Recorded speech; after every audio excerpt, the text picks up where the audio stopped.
Welcome back to the Cat's Tail. In this video we're going to look at stalling, which is an important strategy you need to know if you're going to play TCG competitively. We saw in the last video how being able to act after your opponent passes the turn could be powerful, since they've given up the ability to respond to what you do. Stalling involves using your turns to perform actions which take as few dice as possible, in order to force your opponent to act and take their turns before you.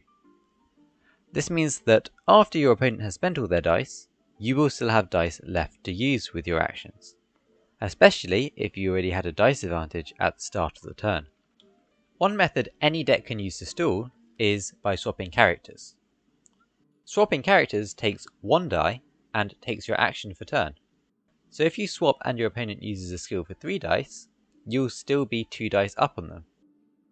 If you spend a few actions on your turn on swaps, you're likely to have dice left even after the opponent uses all their dice and passes the turn.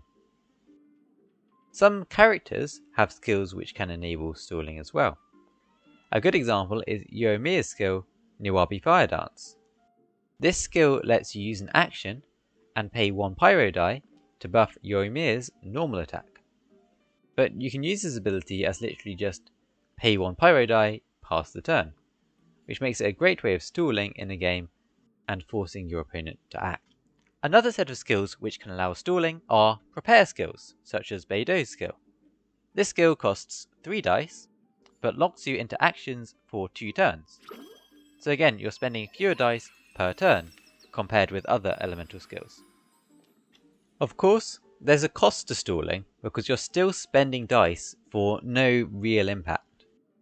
So how can you identify when stalling might be worth it? Here are some examples of situations that might make stalling worth considering. Firstly, you might stall when you don't want to expose a key character. Let's say you have a character who is really important to your game plan. For example, they have burst charged up that you really need to use, but your opponent could threaten to kill them if you swap to them. If you have enough dice, you could stall and then swap to this character to burst once your opponent doesn't have enough dice to threaten them anymore. On the other hand, the reverse applies too. If you want to keep actions available to threaten an opponent's key character, you can stall to make sure you still have dice available to threaten them when your opponent swaps there. You can see in this example that the Razor player wants to use their burst, but wants to play around the Oceanid burst, which could kill Razor. The Oceanid player wants to keep threatening Razor, so the Razor player can't get too much value out of that burst. So both players end up swap stalling until the Oceanid player doesn't have enough dice to burst anymore.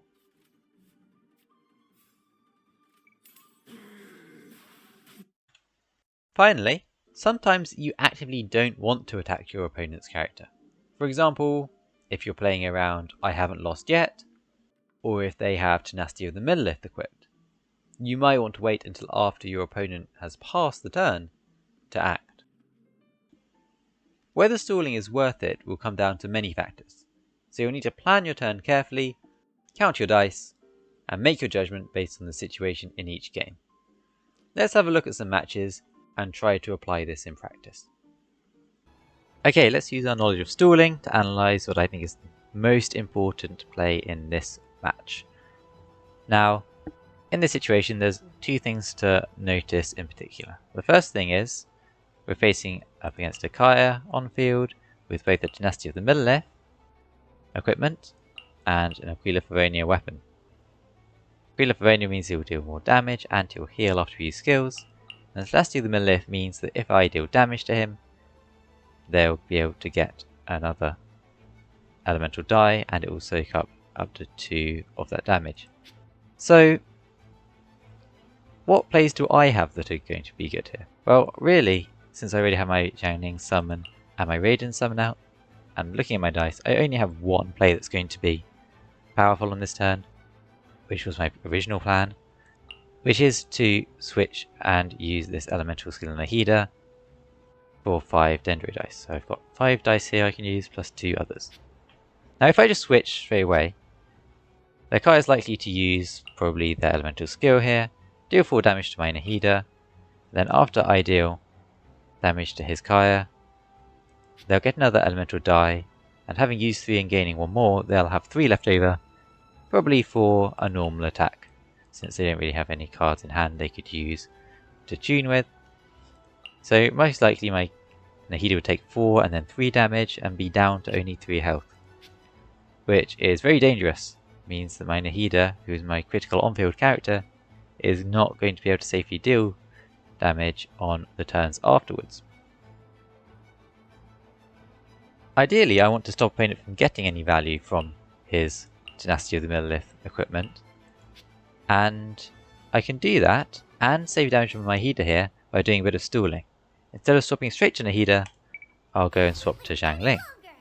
So if opponent wants to stay on Kaya, which they want to do if they want to get value out of their equipment here, they'll have to use their skill on Xiangling, who's a less important character to me. And now when I swap to Nahida, opponent doesn't have the 3 dice yet to use this skill.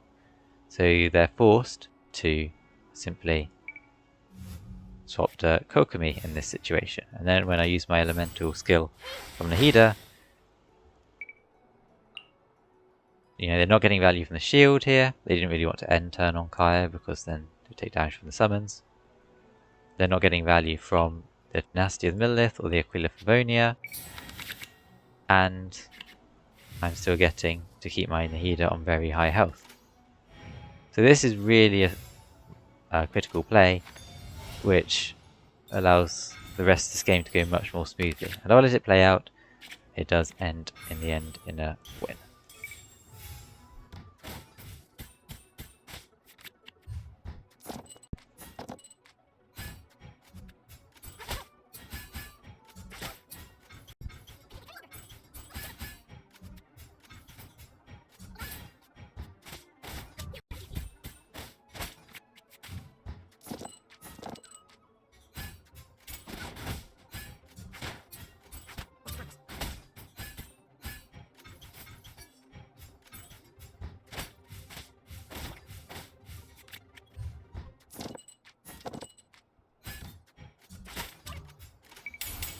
The key thing to realise is how much damage I was able to get out of my Nahida over this game by keeping her healthy, and how much it slowed down my opponent not to be able to get value out of his Kaya on that one turn.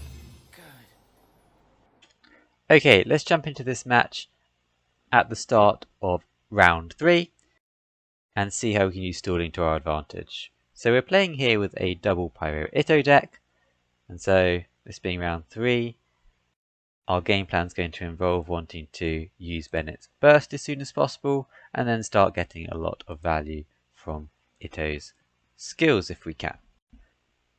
Now, starting first here, it's a little bit dangerous to just swap to Bennett straight away, even though we want to burst as soon as possible, since opponent, if they have a card like Adept Ostentation, they could potentially kill our Bennett before he's able to use his own burst. And that would probably spell game over for us. We're also going to need the dice from these parametric transformers if we're going to be able to actually combo this turn. And so we're going to play those out first. Now, after we play those out, if we can't swap to Bennett, what can we do? Well, we also don't really want to take damage on Itto. We really just want to stay on Yomi if we can, but we don't want to waste our dice. So in order to stall here, we're going to use Yomi's elemental skill. This doesn't really do much. I mean, it buffs up Yomi's normal attacks, but we're probably not using these normal attacks. But we're effectively just passing the turn to our opponent for the cost of 1 die, forcing them to act. Now, our opponent's going to play a few cards here, probably playing around us triggering our parametric transformers, because if they don't use this burst this turn, it's going to be quite hard for us to use 3 dice and get the parametric transformers triggered this turn. But that's actually okay here. Since opponents ended their turn, we have the option to do whatever we want without worrying about our opponent counterplaying us. So you can just swap to Bennett here, use Bennett's burst, set up to combo off on our next turn, and then with 1 spare dice, let's just swap back to Yoimiya, so that we can stall again next turn if we need to. and we can tank some damage on an unimportant character. So we should have a lot of dice available for our next turn. And we have Bennett's Burst off now. But we still need to make sure that we can use Itto when he's safe to actually survive the turn and can get his own skills off without being threatened by our opponent. So our opponent uses Vader's Burst here and does some damage to Yorimir, but that's fine. Now what can we do? We could just swap to Itto now, but if we do, opponent's got a quick swap on board already to go to their Kokomi, who they're likely to want to go to use this Elemental Burst, and then they'll be able to start dealing damage to our Itto, and actually that could be quite dangerous for us. So we really just want to wait it out if possible until we know the coast is clear for our Itto to start getting value. So again, it does literally nothing other than pass the turn, but we're going to use Yorimir's skill again. So we're just using effectively one Pyro die just to pass the turn back to our opponent.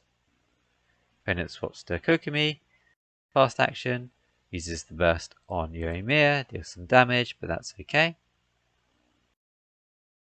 Put our dice out of our Parametric Transformers, 15 dice, so a big dice advantage on this turn, and we can preserve our dice advantage still by passing the turn back to our opponent, again just for the cost of one Pyro die. So we're really stalling out here, making sure that the coast is clear for our Itto. Now after Yorimir dies, and this also triggers our I haven't lost yet card, we're probably okay to go to our Itto. Our Itto is not going to die to one normal attack from the Kokomi, and we do want to get this skill used for some more superlative super strength stacks if possible, so we'll go ahead and use that.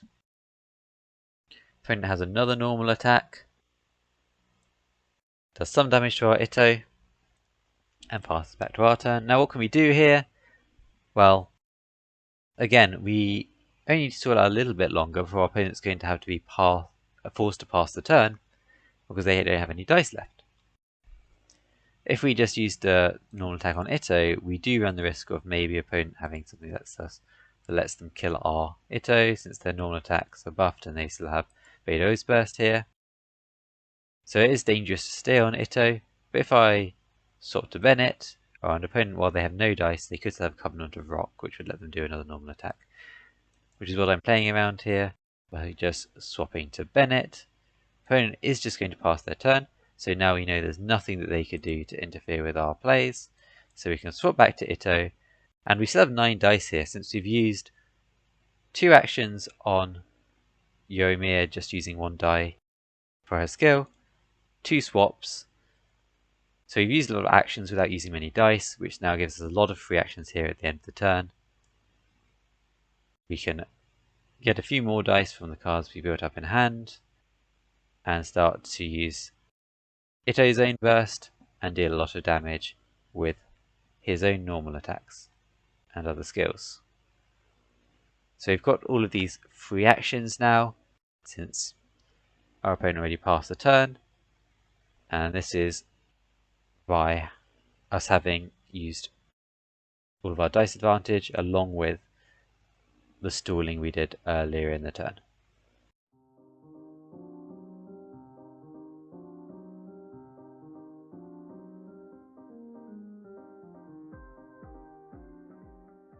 So as the game comes to a close here, stalling is really important for this deck, and it's a really powerful way of forcing your opponent to use their actions, preserving your dice advantage, and gaining free actions at the end of your opponent's turn after they've been forced to pass.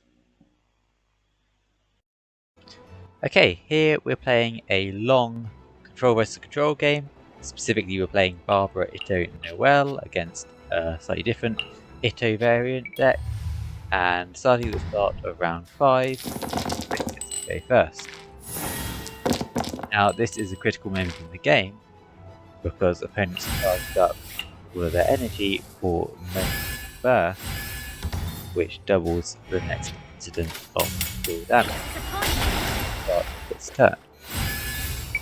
So we have here 12 dice available. Opponents got 9 after they've used that, and The main thing we're worried about, given how this skill doubles the next skill's damage, we're scared of potentially Ito's burst, dealing a lot of damage to one of our critical characters. Specifically, our own Ito is our most important character here, and if we take too much damage on Ito, that's probably going to lose us the game. And specifically, I mean, with 5 damage here, 6 from the crystallized reaction, if they put like Adeptus Temptation in hand, that could be as much as 18 damage in one hit.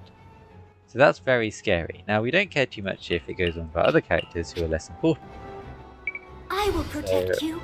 Instead of doing anything too committal, like it's going to spend a lot of our dice, I'm just going to swap to Noel here.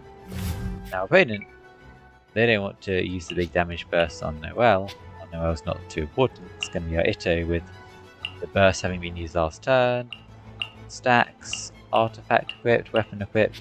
That's the character they really want to target. But if I switch to my Noel, well, they're also just going to swap, because they don't have to do damage. They use the skill that's not even going to deal damage. They still have that UV burst available. I am going to kill on Noel here. I deem I still have enough dice. I still have more dice than the opponent, so I can still swap if I need to. And this actually makes opponents' breakpoints maybe a bit harder as well. We can do this. You have to use one of our minor characters, but as I swap, my opponent swaps back. They don't want to use all their dice. They want to give open the opportunity to go to Ito and burst if I go to my Ito.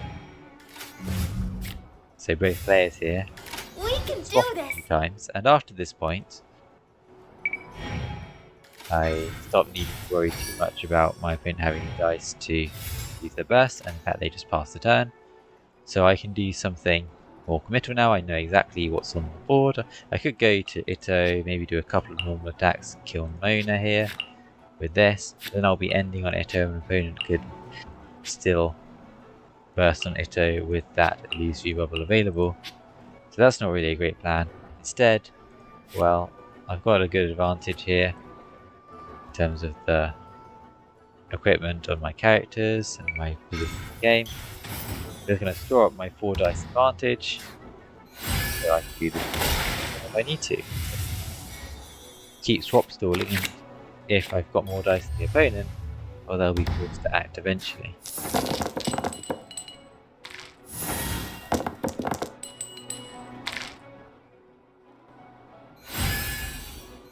So we start round 6 now, and opponent feels free to pull the trigger on something. They swap to Ito, weapon on Ito, and that uses pretty much all their dice. So now, opponents use all their dice, I'm pretty much safe to go to my own Ito.